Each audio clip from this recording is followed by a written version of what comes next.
Hey guys, this is the Will and Cody Show. We appreciate you guys listening. We got a familiar face. Mr. Kevin Youngblood decided to join us again, give us a little bit of his wisdom. How are you doing, sir? Doing great. I don't know how much wisdom I got, but hey, I'm here. It's enough. It's enough to share with us, so we appreciate you way more jumping back on. We enjoyed it last time, just being able to talk with you about your own experiences with, personal finance and kind of planning in your own life. So thanks for being willing to put up with us and come back on. But we definitely appreciate it. It's a lot of fun. I love hanging with you guys. Yeah. Awesome. Alrighty, so last time that you were on with us, we talked a little bit about personal finance, budgeting, some stuff like that. Can a little guy get ahead, things like that. And but you had mentioned side hustles. And so that kind of sparked our interest. We wanted to have you back on and start talking about that. Just talking about side hustles, how they can help people get ahead. What are strategies for that? And then maybe if that could potentially turn into a business. So first off, I did the thing when I first got married and first 10 years of our marriage or so, where I focused on the expense side. Where's the money going? Where are the holes in the bucket? Mm-hmm. And then I had a genius moment. This is going to make you guys day. This was a genius moment. After about the 53rd time of reworking my budget to figure out where all the money was going, I wrote my income at the top of the budget list. And it dawned on me, this is genius. In fact, they're going to write books about this. I came to the conclusion, it dawned on me, that there were a lot more numbers above what I was making than there were below it. Right. Yeah. So it dawned on me, hey, I got to go make more money. And you know what? A lot of people, that's their core problem. They're good at managing the pennies, and that's great. You got to do that. But at some point, you got to go get more income. And so that's where side hustles come into play. A side hustle basically is, do you have a product or a service that you can offer to your neighbor, to your community, to the general public to generate a little extra income, a little side income?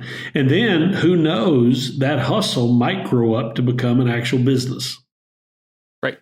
Right. Gotcha. So in your mind, what would be the difference in, say, someone wanting to look at starting a side hustle versus just get a second job to bring in income? Because I think that's another option people may look at as, okay, I've got one job. Maybe they have the same realization as you of like, there's a lot of numbers above that income number. So I'm just going to go get a second job, whatever they can find to kind of supplement that. So in your mind, what would be kind of a key difference between a side hustle that can turn into a business and something that's just there to, bring in income as like a second job? That makes sense. Yeah, great question. Well, first off, when you go work a second job, you're swapping time for money. You're giving them your time for their money, but you don't have control of either your time or your money. And so what you do is you want to work that second job. They tell you, here are the hours. You need to be here by this hour and leave at this hour. You work this day and not that day. So I'll give you when I first got married, my first job was teaching. And teaching didn't make a lot of money. And so I had to get a security job in addition to that. And I did that for the first 4 years of our marriage. I taught during the day, and then I'd go work a security job. Well, the security job, because it wasn't my primary income, I had to work funkadelic hours. Right. And so I worked 2 midnight to 8s, 2 4 to 12s, and 1 8 to 4 on Saturday. So I didn't know whether I was sleeping or awake. I didn't know if I was coming or going. It was crazy because I had to work these crazy hours.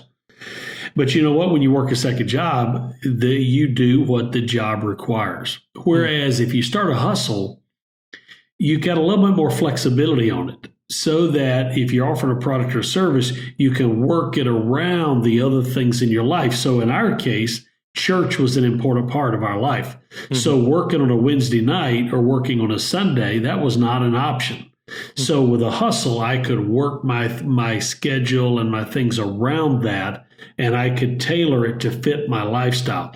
The other benefit is I'm building equity in something. If I get a customer, that customer may stay with me for 2 years, 5 years, 10 years. So I'm building something that may lead to some ongoing. Whereas when you work a second job, you're swapping your time for your money now. But I did both in the beginning, and you do whatever you have to do. But if you had a preference, I would say you prefer the hustle over the second job if you can.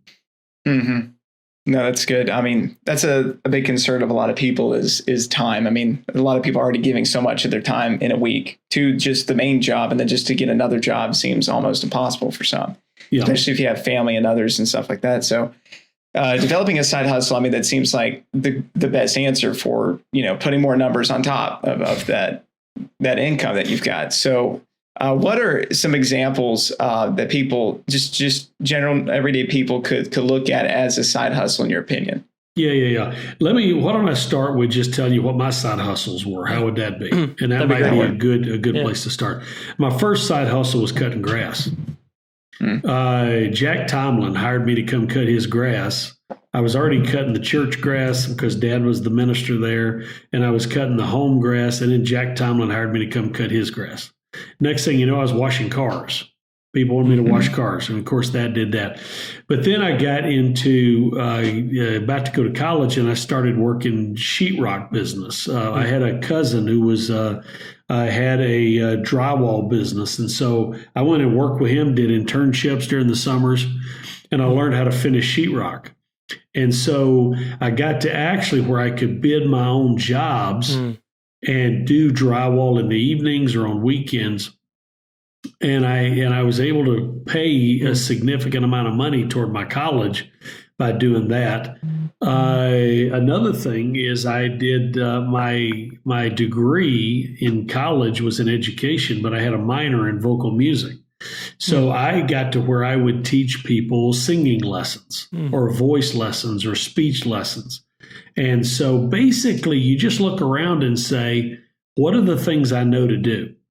What are the things? So like right now, if I don't need a side hustle, and I never will from now on, I don't think, you know what I'm saying? Yeah.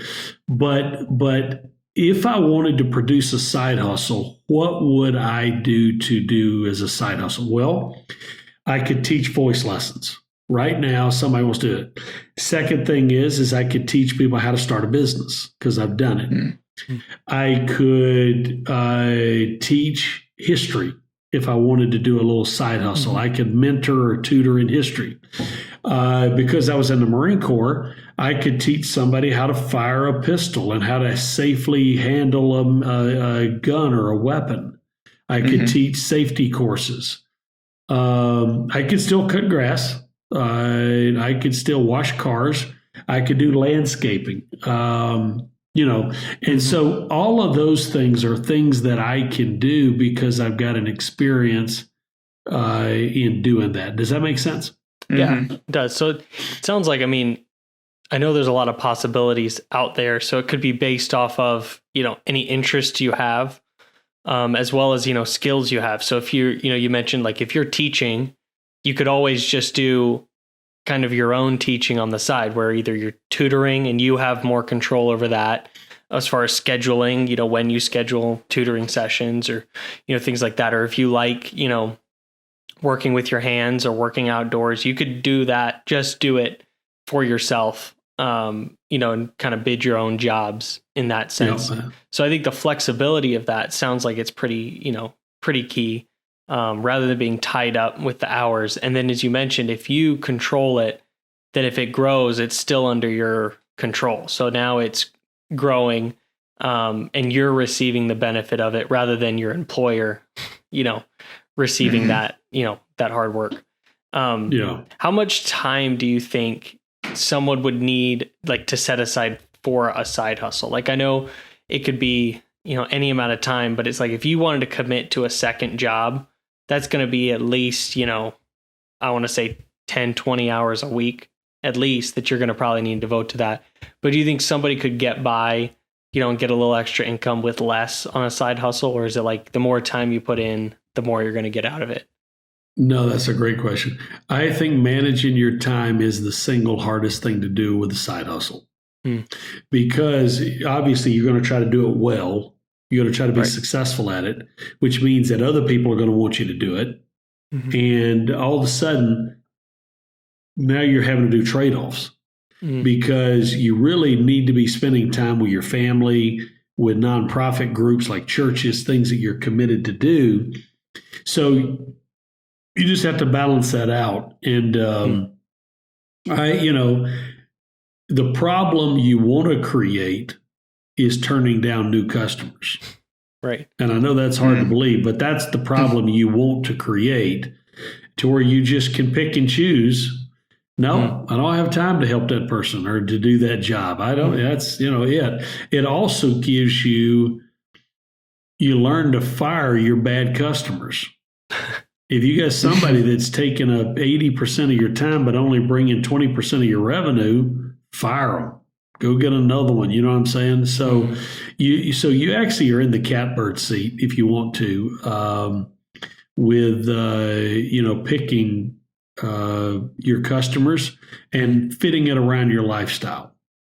Yeah, that makes sense. Nice. So one quick question as well. I know a lot of people, it's like, okay, well, I may have an idea or I've got a talent that I can do. Should I just go out there and just start, tutoring or mowing lawns and things like that? Or what is something maybe structurally I need to put aside? Do I need to save up a little money, or do I need to form an LLC or a corporation? And I know that's going to vary depending on the business, but what are some things that people need to think about before they jump right into something like this? Yeah. First off, I wouldn't go to any expense on legal expenses or anything. Don't go to much trouble. You may want to create some business cards, put up a website, but that's it. I mean, really, you don't need to do much more than that. And don't put up just go to WordPress and throw up a website. It doesn't have to be too attractive. Just something, if somebody wants to know to find you out there, get yourself in a place that you can be found. The biggest thing is the product or service that you're offering is you, basically, and with a hustle. It's something or something that you do. So as a result, there shouldn't be a lot of expense to get it up and running, which means you can get started today. You don't have to delay until some magic moment in the future. Now, let me tell you what I did with hustles. And there's a few other things if you want me to dig into it. But one of the things I always use hustles for was for specific projects. For example, let's say I wanted to take a special vacation at the end of the year with my family. I would do a little side hustle and I would set that as the goal. And so I was doing it for a purpose, and I would take that money and go do that. Let's say I wanted to pay my car off, which hopefully you've not gone out and got a big loan on a car. You've been through the Dave Ramsey and the Will and Cody Show, so they should know not to do that. Right. But let's say you do go do something stupid and you get a debt on a car. Do a side hustle, pay that thing off as fast as you can. Maybe you want to replenish your emergency fund faster than you go do a little side hustle, fill that back up. The side hustle is meant to do those short-term, drive the revenue, speed the process up, accelerate the credit card debt snowball, things like that you're taught to do. Just expedite that using your hustle, and make sure you do fun stuff. I would do anything fun that Miss Margie and I wanted to do, or we wanted to go take a quick trip or do something fun. I'd use my side hustle money to do that. That's a good idea. So have a specific target in mind, either number or, for a goal. That way you're not really just doing it for the extra money. You're doing it for a specific purpose. And I think that's exactly a good idea. Right. It could help you, obviously stay focused on what you want. And then it's, it seems achievable. You're working towards something. You're not just doing it for the sake of doing it. So I think that's good. Just happen. Yeah. Yeah, so I would play a little mental game with myself, and I'm just telling you what I would do. Yeah. And that was, I would go do something for somebody else, a little hustle on the side to help them. And then I'd take that money and I would go do something fun or pay something off. So in reality, other people are now paying my car off. Right. Other people are now sending me to Disney World. Yeah. Other people are buying me that shotgun that I want. Right. You see what I'm saying? Right. So that was the little mental game. I provided a product and service, and they were doing it. So I didn't take my job, the thing that I'm doing, to put the food on the table and live my life. I let other people pay for these extra things. Yeah, and that's nice. And then it'll eventually be nice when, that kind of thing happens without you having to initiate or work for it. Well, that's exactly right. That's what your other investments do now. I let rental properties, for example. I have not paid for a meal out of my personal checking account, or I haven't paid for a meal in probably 20 years.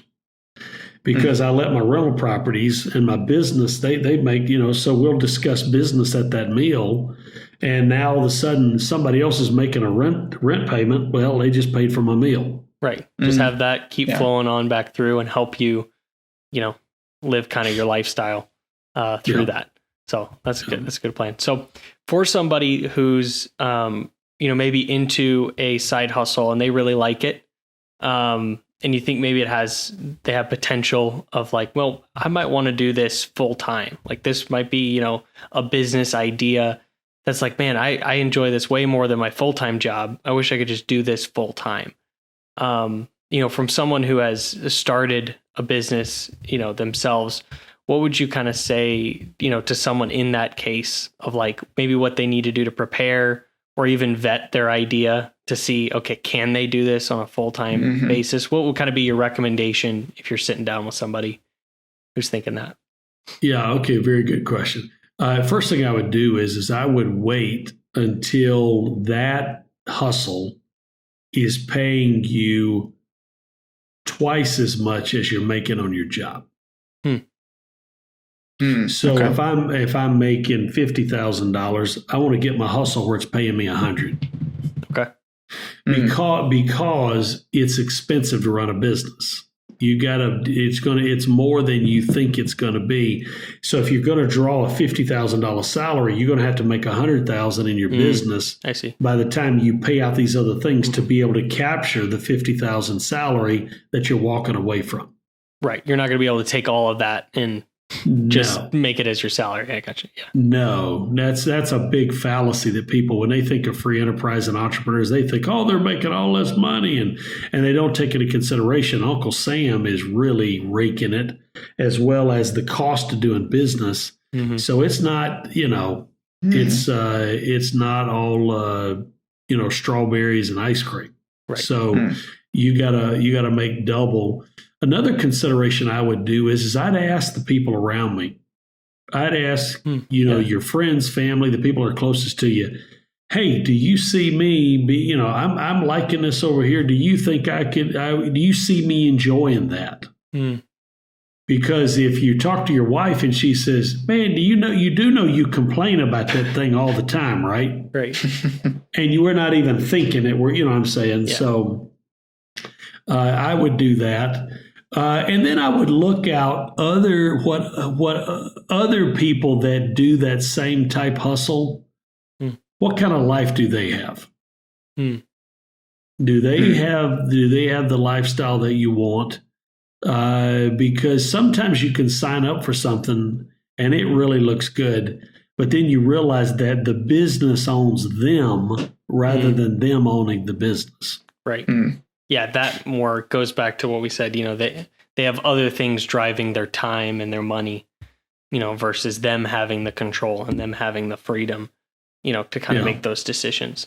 Yeah. Yeah. Yeah. Well, another thing I'll throw at you is I've known a lot of young men who went into a business or a side hustle and it was physical in nature. I know a guy who moved pianos for people and set up pool tables for people. Well, you can do that when you're 18, 20, 30 years old. But, I know people who get into the sheetrock business. Man, you haul two 12-foot pieces of sheetrock up 3 flights of stairs, or you carry 2 buckets of mud that weigh 60 pounds each. You can do that when you're 22 years old, but I'm going to tell you, you hit 50 years old and that check engine light's going to come on. Right. You know what I mean? All the lights are coming on. Yeah. All the lights are coming on that dashboard. Yeah. So you got to think about that. Yeah, it looks good as a hustle right now, but is this sustainable? And if it's not something you can do into your 50s, 60s, or whatever else, you got to think about some kind of a transition plan to get a younger generation, so you get 25-year-old guys working for you to pick that up. That's the only way that works.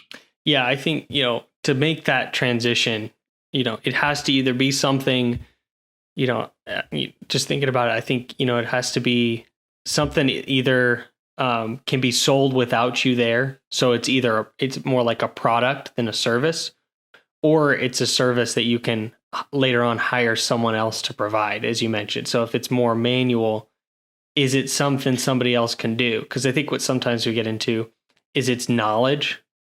Right. And that's tough because then it's like, you have to be there all the time.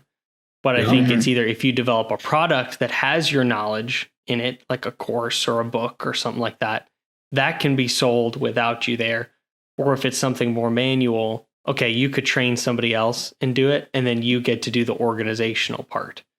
So I think that would be a good criteria of, if you want to do something full time and want to keep doing it, I think you have to look at one of those transitions later on of how do you make it so you're not as little involved as possible. So it's still making money, but you don't have to be there every day, all day, every day.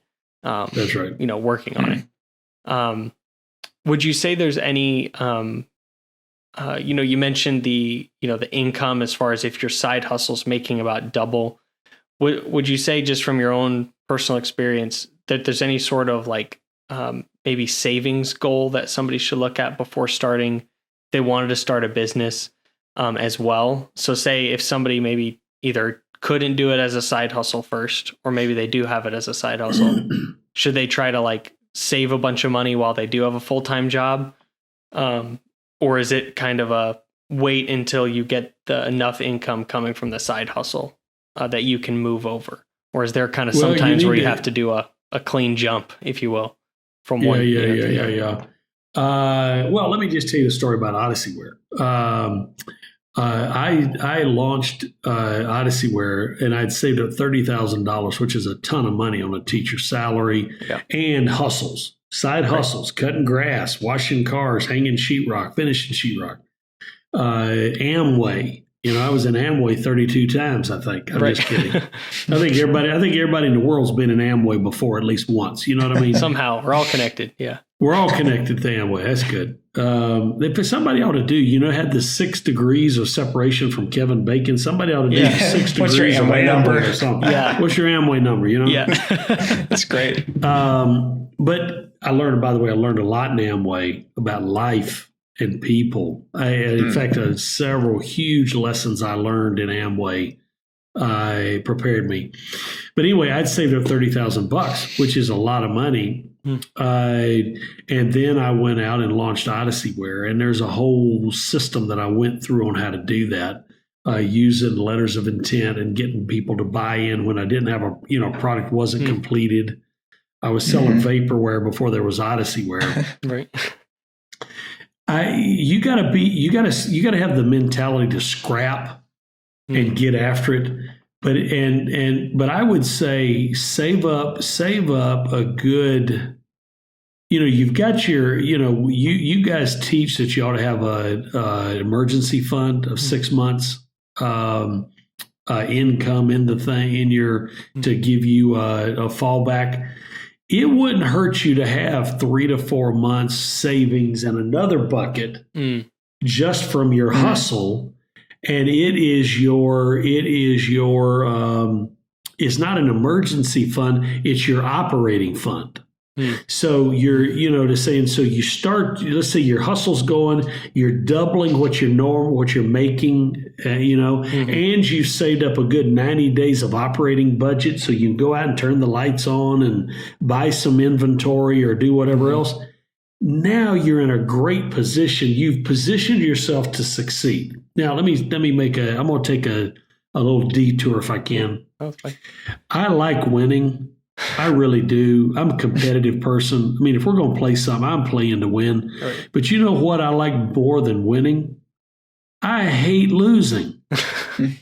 I hate it, man. If I lose, I'm a sore loser, man. Yeah. 1996, when the Atlanta Braves lost to the New York Yankees and Mark Wohlers throws a 3-2 slider when he'd been humming fastballs by Jimmy Leyritz, and he throws a 3-2 slider. Jimmy Leyritz hits a 3-run homer, and all of a sudden we lose the series. I still can't find that remote control. I hate losing, man. Right.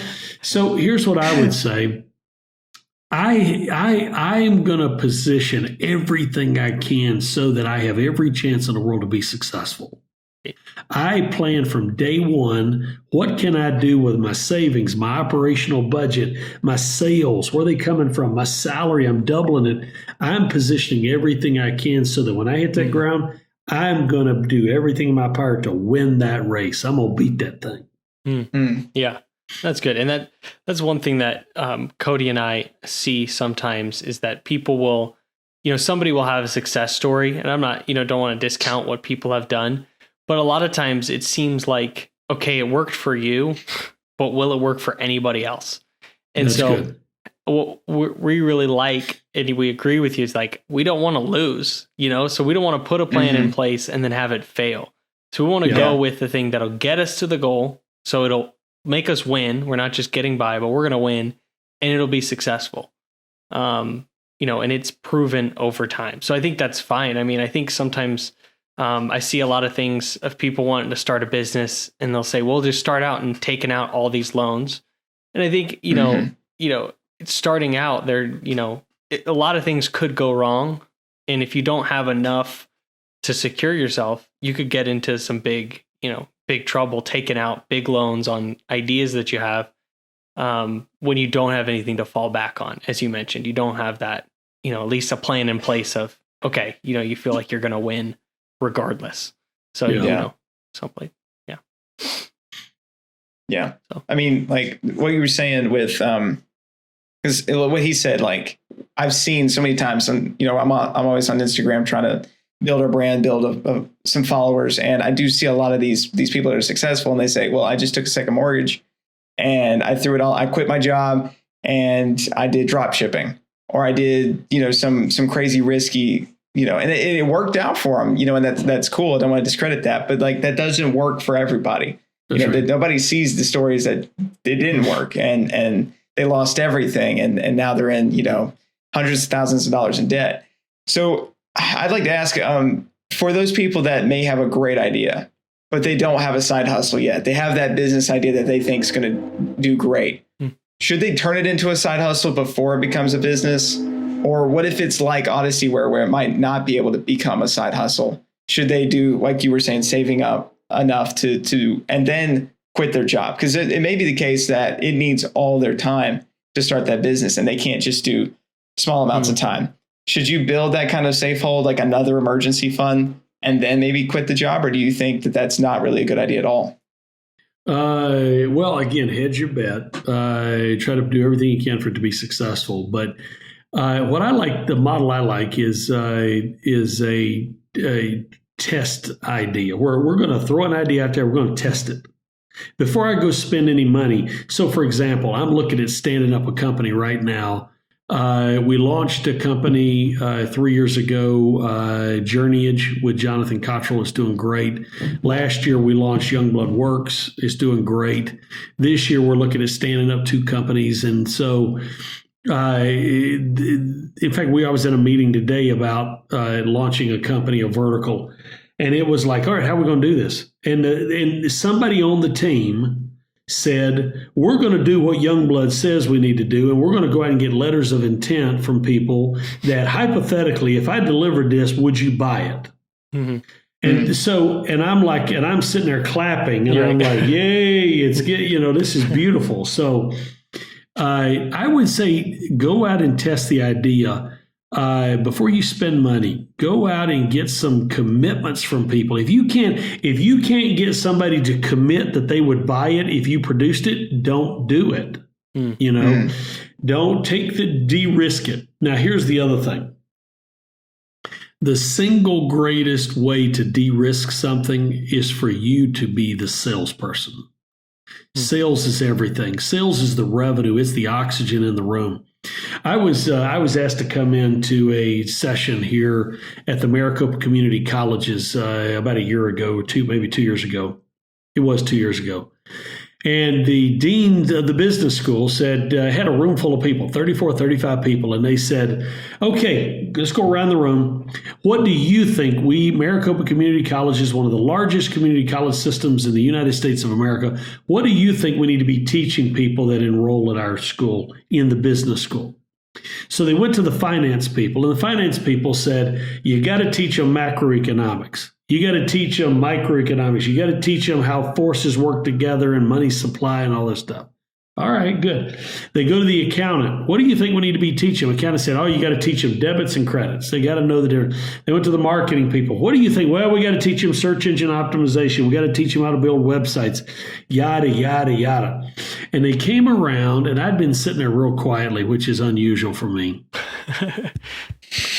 And the dean of the business school looked and said, Mr. Youngblood, you haven't said anything, but you've actually had a business that you launched, and it's had a significant exit. What do you think we need to be teaching these students? And I said, give me somebody who has a perfect website, search engine optimization, all the key search words. They know the difference between a debit and a credit. They can teach finance and economics.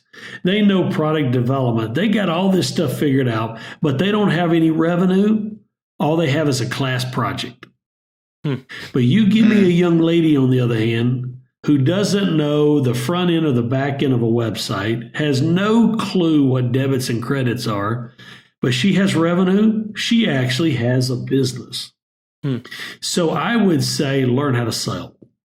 And you learn to sell with your ears. You don't sell with what you say. It's what are you listening? What are you hearing? Sales is a conversation with people about solving a problem.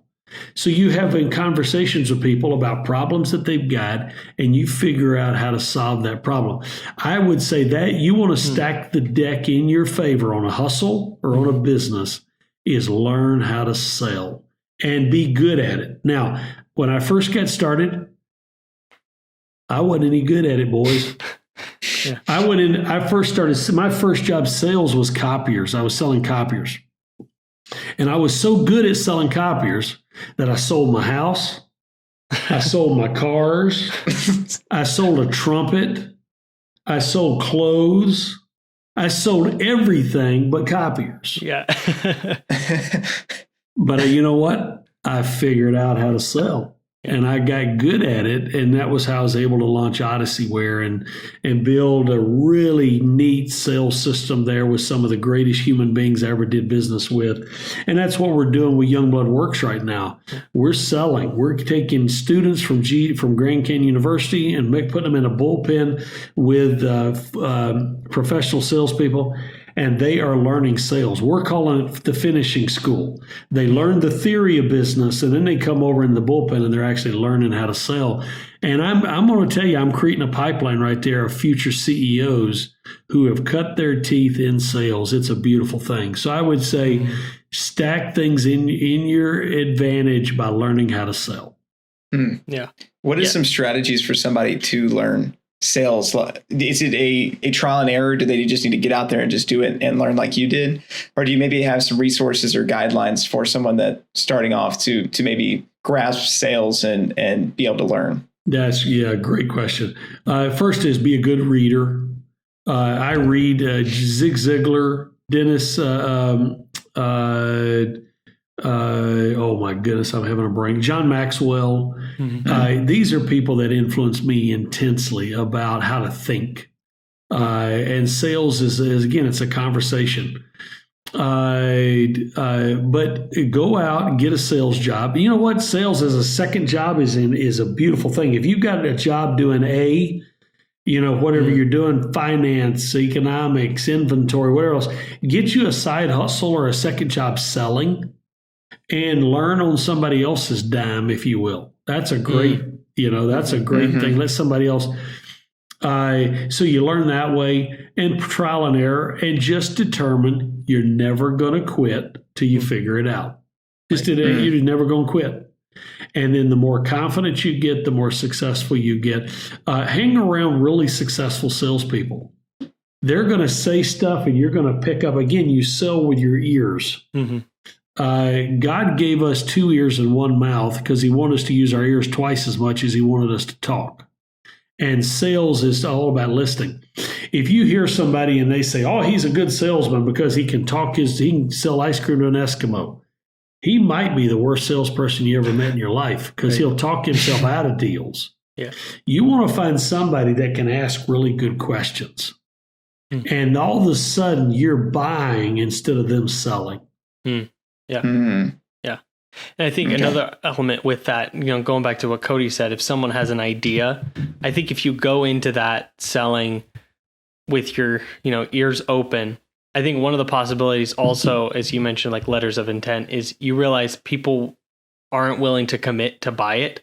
And so I think that could also help you determine, okay, maybe I need to tweak this product or service I want to offer because I'm getting a lot of no's. Or if you go out and it's a lot of like, yeah, we would love that, then you've got a tangible idea that could be worth something.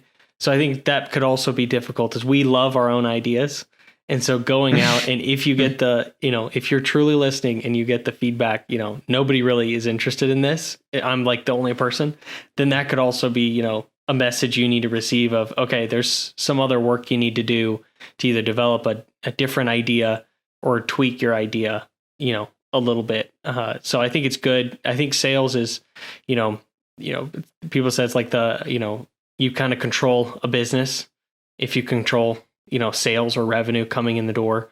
And it's kind of the thing, it's kind of the lifeblood of any, company. I think we've seen it a lot where companies will have great ideas, but if no one buys it, then, what really do you have? It's just, an idea. And so I think we've seen that more rather than, going the loan route. We have seen, more people start to take that route of, going to their customers first. And so I don't know, Dad, if you're familiar with, but like Kickstarter is a big thing. And I don't think that's as hands-on as actually, going to your customer, but that's another thing that's funded by customers. That's basically the idea. Yeah. So I think it's a really unique business model. And I think one that could be successful for a lot of different people because, it would be the people that would want to use it that, could help you get up and running.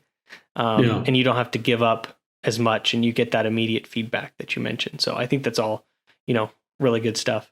Even as far as reading to get into, sales. Is there anything else, someone has an idea? So, mentioned, kind of testing that idea through sales, actually going to potential customers and seeing what they think. Is there anything else they should look at as far as setting anything up or jumping into a startup or something like that? Yeah. I think we probably don't have the time tonight because this has been a great conversation about hustles. Yeah. But at some point, if you want to have me back on, we can talk about how you start a business and talk about a lean launch mentality, business model canvas. I mean, the first time I was at the ASU Center for Entrepreneurship, and I was in a class, they were teaching the business model canvas. And I literally sat there and said, where was this when I started my company? Yeah. But it's brilliant. And what it does is a very methodical way to go about figuring out, do you have something or not? Now, they're missing a key thing, though. It's huge.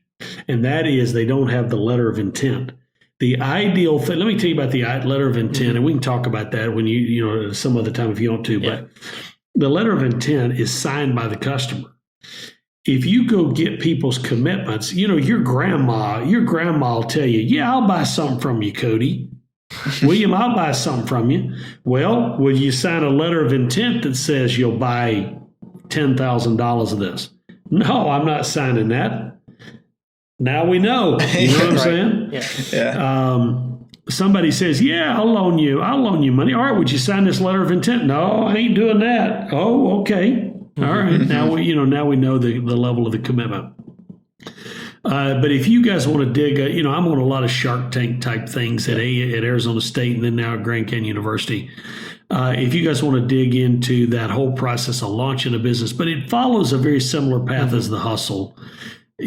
Find something you enjoy doing, go test it without spending a lot of money, test it as cheaply, and fail as fast as you can. Get out there and fail, but figure it out before you go spend a bunch of money. I had a buddy who was given $80 million to launch a business. And in 4 years, guess how much they went through? All of it? $80 million.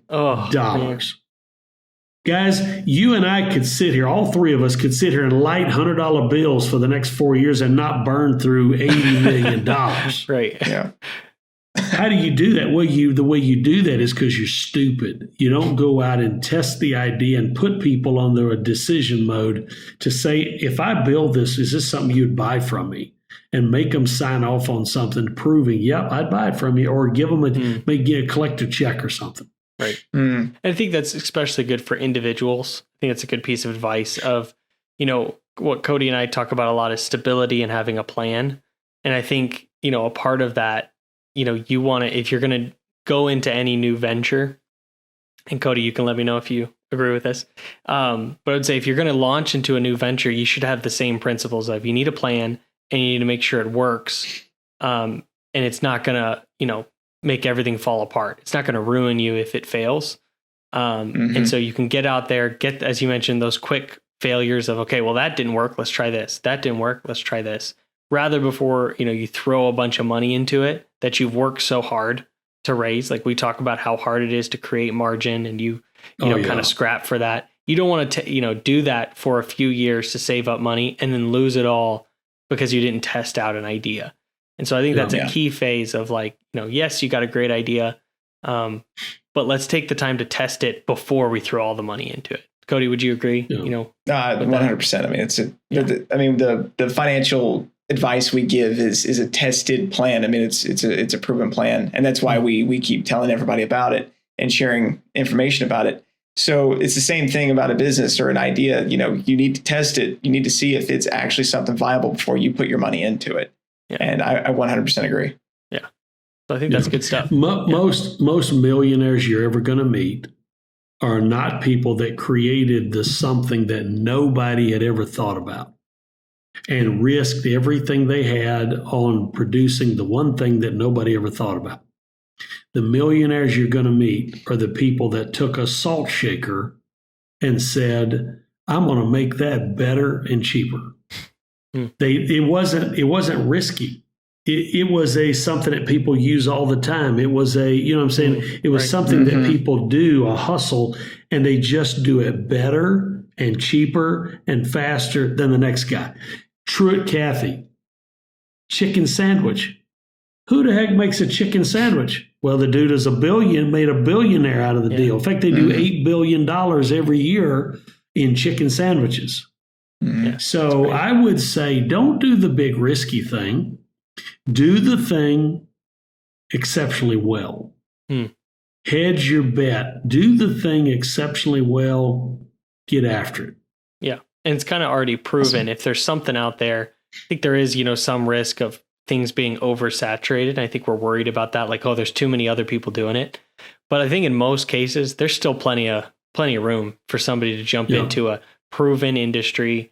There's plenty to go around. So it's like, if other people are doing it and having success, sometimes it's like, okay, that's it helping it prove it that, it's a viable idea.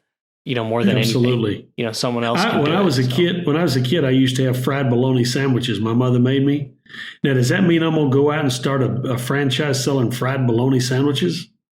What's the market for that? Right. Yeah. No, people like chicken and they like burgers. So if I'm going to go into the restaurant business, which I'm not, but that's what I would do. Mm-hmm. Right. Going to the dependable things, people are going to be interested in. Yeah, I think that's really good. Yeah, that's good. So I think we're getting close to time, but I think that was a good discussion. I think every time we talk, there's always more we could go over and more we can discuss. So we'll definitely have to keep that in the back of mind and think about things maybe we want to discuss further. Yeah. As you mentioned, I think business model canvas and lean launch and things like that would be great ideas, to talk about, in another episode.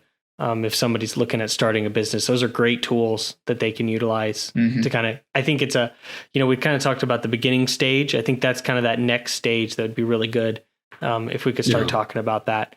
And so I appreciate you coming on with us again. Cody, I didn't know if you had any other thoughts related to it, but I think it was great. I think we covered a lot. And so I think that was great.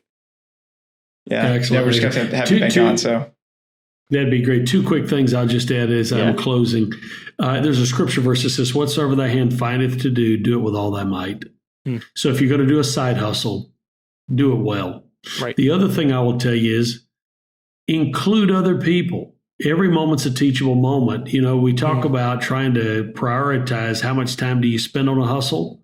If you're going to do a hustle, get your wife involved. Get your children involved. Get your mom and dad involved. Get other people involved. It gives them a sense of ownership, and it also gives you a chance to do work together. It's a beautiful thing. Anyway, I just thought I'd throw that out. No, those are all great. Yeah, include it, because I think we struggle with, family time versus work time. So that could be a great opportunity for somebody to kind of merge the two and say, okay, let's work together, on that. And then you can grow and kind of develop your relationship as well. So I think, that's great. That's the wisdom that we talked about. So yeah, thanks for having me on, and call your mothers. They do love you. Well, we will call. We'll touch base. Family's important. Yeah, so we'll definitely touch base with them. But I think it's good prioritizing family. So thank you for joining us again, and we'll definitely have to have you on to continue the discussion. As always, if you're listening, feel free to like and comment if you have any feedback. And then also subscribe and, follow us wherever you're listening, or if you're watching on YouTube. And check out our other social media, or check us out at willandcody.com. And we'll see you guys next time. See you guys.